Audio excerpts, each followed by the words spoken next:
What's going on, everybody? Sigourney Jackson here with another episode of Hoop Politics. Appreciate you guys for watching. If you haven't already, hit the like, subscribe, and the notification bell to stay up to date on everything that is Hoop Politics. We are back with another Highlight Tape Tuesday, and this one is going to be really quick. I just want to talk to you guys about a move that has been constantly used throughout the years of basketball that nobody seems to pay attention to, but has led to more buckets than anything that you can imagine, and that is the swim-through move.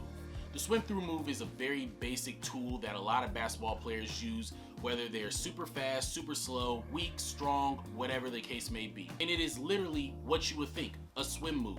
Defenders are constantly always trying to do whatever they can to try to stop you from getting to the basket or stop you to getting into whatever shot you're trying to get to. This can include using a stiff arm, using an arm bar to try to impede your movement, and they try to use their strength. Marcus Smart is very known to do this, as well as Kawhi Leonard. But how is it that Marcus Smart and Kawhi Leonard, who are some of the best defenders in the world, are still getting buckets dropped on them just like everybody else? That is through hand fighting, the swim-through move. When you are able to get a basketball player off balance and use their momentum against them, it changes the game completely. Now, everybody does this in their own way, but you see a lot of smaller guards doing this, such as Kyrie Irving, Damian Lillard, Steph Curry, Chris Paul, and Donovan Mitchell. So I have a few clips that we're going to look at that are going to show some examples of this swim move and how effective it actually is. So we have this first clip right here where Kyrie Irving is being guarded by Steven Adams. Of course, this is a couple years ago because Kyrie is in a Boston Celtics uniform while Steven Adams is in an OKC uniform. Don't worry about that. So as you can see right here, he has his right arm into Kyrie's chest. We all know Steven Adams is one of the more stronger basketball players that we might have ever have seen. Kyrie Irving uses his momentum against him and does a very basic left-handed swim-through move, which knocks Steven Adams' hand off of him. This right here opens up Steven Adams' gate to where now Kyrie Irving has a straight line drive right to the rim and he's able to finish. Here's another example right here with Shabazz Napier being guarded by Julius Randle. As you can see, Shabazz Napier, he has a nice little hezzy right here, changes speeds. He already tries to actually swim through once, but Julius Randle's arm is not there. But look as Julius reaches his hand out because he's a savvy defender. Now Shabazz does a double swim, knocks his arm off again.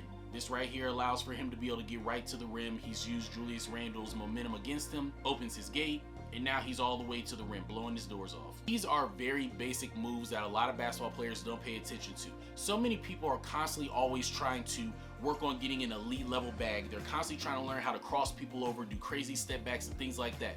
The game is always going to be simple. There are always going to be people who are trying to be physical with you.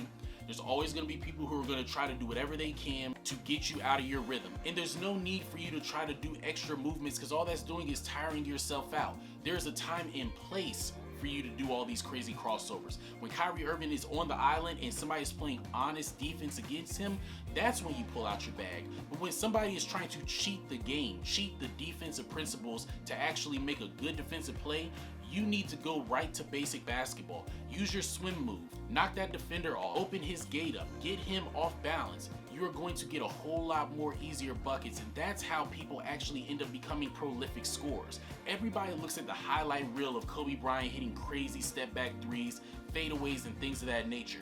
But if you watch a full game, you'll see that the majority of his 30 or 40 points came off of basic moves like this. Don't worry about constantly trying to expand your game, as well as understand why the moves you're doing work and try to build on those. I hope this video was able to help you guys out a lot. If you like this video, give it a thumbs up. Comment below. Let me know what your favorite basketball move is. Subscribe to the YouTube channel if you haven't already, and hit the notification bell to stay up to date on everything that is Hoop Politics. Follow the Instagram, Twitter, and the TikTok at Hoop_Politics.